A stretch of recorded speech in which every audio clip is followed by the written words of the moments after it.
Hey everyone, Victor is here, and in this video I want to talk about SN1 versus SN2 reactions, the conditions in which they happen, and everything that you need to know to distinguish between those on the test. Let's start with the SN1 reactions. Generally, SN1 reactions occur in two main steps. First, we have our leaving group dissociation, and then the carbocation that we have just formed is going to get trapped by a nucleophile, and that gives us our final product over here. For instance, let's start with this third butyl bromide, and I'm going to react it with water. Step number one here is going to be my leaving group dissociation, where the leaving group, bromine in this case, going to dissociate, giving us the corresponding tertiary carbocation. Next, I'm going to bring my nucleophile, which is water in this case, and we're going to trap our carbocation with our nucleophile, giving us the corresponding protonated intermediate.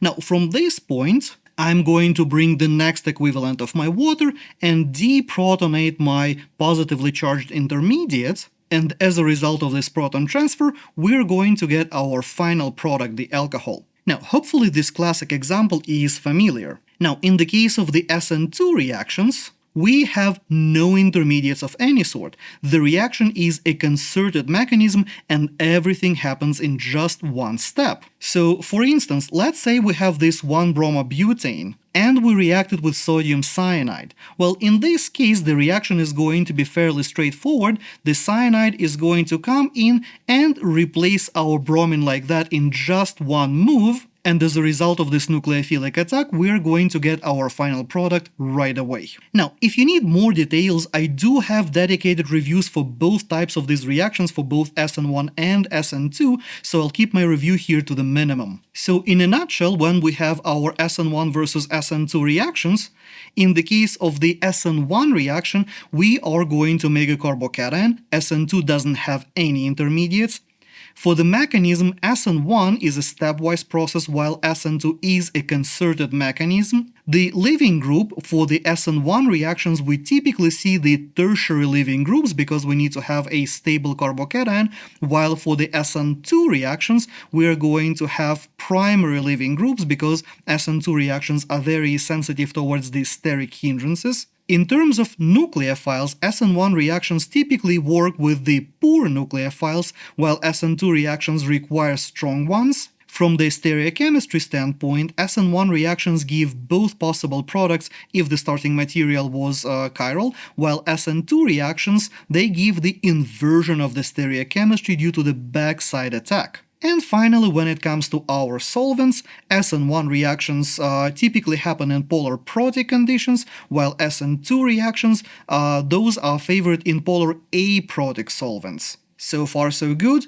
Alright, let's move on then. Now, in terms of nucleophiles, we need to be able to identify those as well. Luckily, the nature and your instructor are not that creative, so we are going to see a lot of the same things. In terms of strong or good nucleophiles, we're typically going to see something of that sort. We are typically going to see the cyanide, sulfur-containing things, nitrogen-containing things, different phosphines, azides, maybe carboxylates, even the alkoxides and similar things. Now, when it comes to our poor nucleophiles, the list is significantly shorter. Typically, that is just water, alcohols, or acids. Now, in terms of the solvents, the polar protic solvents are conveniently also typically going to be water, alcohols, or acids. Now, polar aprotic solvents, that's where things get a little bit more interesting, and I should probably say chaotic, as there is no evident pattern here.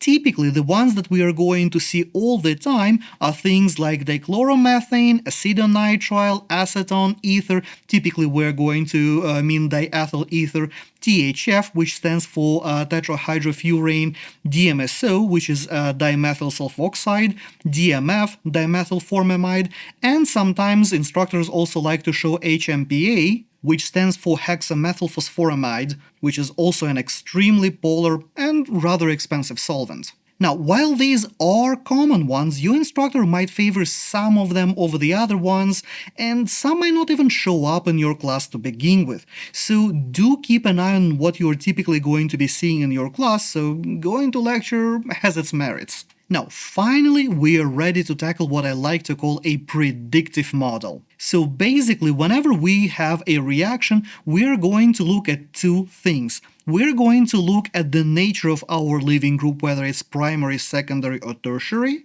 And we are going to look at our nucleophiles, whether we are dealing with a strong or a poor nucleophile. Based on the combination of these two factors, we are going to either land with the SN2 realm, or we're going to have SN1 mechanism. Now, one thing I do want to mention though, that some instructors and some textbooks consider secondary carbocations being so unstable that they often say that SN1 reactions don't even happen on the secondary carbocation. So keep an eye on that one, because if your instructor or a textbook don't like the secondary leaving groups in substitution reactions specifically for the SN1 type of conditions, then probably that's not going to be a viable option within the scope of your course. Anyways, going back to our substitution problems, in general, when you're looking at the substitution problem, I'm going to suggest a very straightforward approach. First, look at the nature of your nucleophile, whether it's a strong or a poor nucleophile, and then couple it together with your leaving group position to get the mechanism. This is the general approach to the substitution and elimination questions that I always recommend you follow. So before you're ready to dive into the complete substitution versus elimination predictive model, this is going to be a good idea to practice using this model on a more limited capacity, I would say. Alright, are we ready for the fun part? I have a few examples here for you.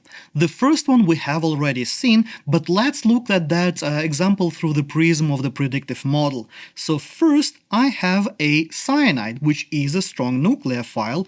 I also have a primary leaving group, which means that based on our predictive model, if I go one slide back, the primary leaving group, the strong nucleophile, all of that is going to push us towards the SN2 reaction. So mechanistically speaking, we are going to bring our cyanide, it's going to replace our bromine, and we are going to get our product. Pretty easy. Now, here is my second example.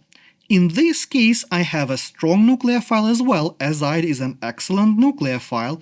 We have a secondary leaving group. Tosylate is a very good leaving group. So based on that, we know that we are looking at the SN2 mechanism. So mechanistically speaking, the azide is going to come in, replace our tosylate, and we have our product. Now, important thing here, notice the inversion of the stereochemistry. Our starting material had a very specific stereochemistry given to us, which means that since this is an SN2 reaction, we have to invert our stereochemistry. Be very careful with this type of examples, because I can guarantee that your instructor is going to test that. Alright, how about the next example here?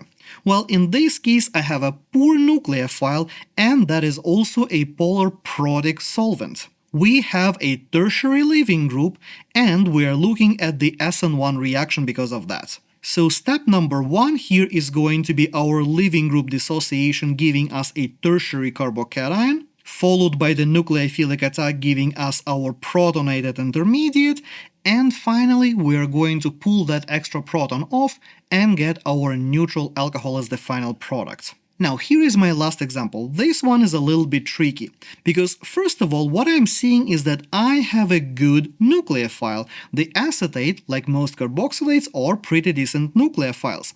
But at the same time, we do have a tertiary leaving group, which means that despite the fact that we have a good nucleophile, the tertiary leaving group cannot participate in SN2 reaction, so SN2 is quite impossible in this case. Luckily for us, we do have protic solvent. We have an acid here as a solvent, which means that we are going to be looking at SN1 reaction.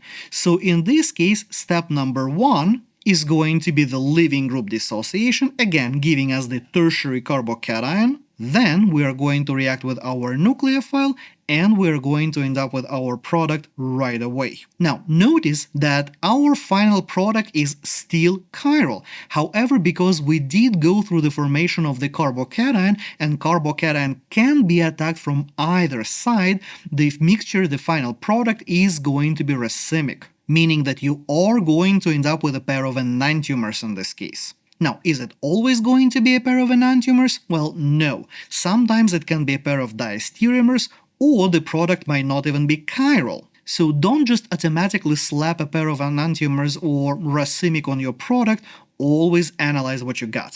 Now, you have probably noticed that I pretty much never look at the solvent when analyzing my reactions, but sometimes solvent does matter. Typically, solvent is a facilitator of reactions rather than defining factor. But things are not always as clear-cut as we want them to be. So, for instance, here we have the benzyl bromide molecule. First of all, I have a primary benzylic leaving group, meaning that the SN2 reaction is very favorable here. But at the same time, the benzylic carbocation is stabilized by resonance, making it quite easy to form as well. So SN1 reaction here is also a viable possibility. And this is where the solvent going to matter. If we look at a reaction with benzyl bromide that is done in polar A product solvent, we are most likely going to be looking at an SN2 reaction. And on contrary, if we are looking at a reaction for this benzyl bromide in polar product solvent, then SN1 is the most likely mechanism for a substrate like this one. Now, I do want to point out that these types of situations are not all that common, but those are fair curved ball test questions that I saw popping on exams many times. So always keep an eye for situations where the steric hindrances are low, like in this case, and the carbocation formation is possible due to the resonance stabilization. So in that case, you are not going to get caught off guard. And as always, thanks for watching. Remember to boop the like button if you learned something new today, comment and share, subscribe for more, and I will see you next time.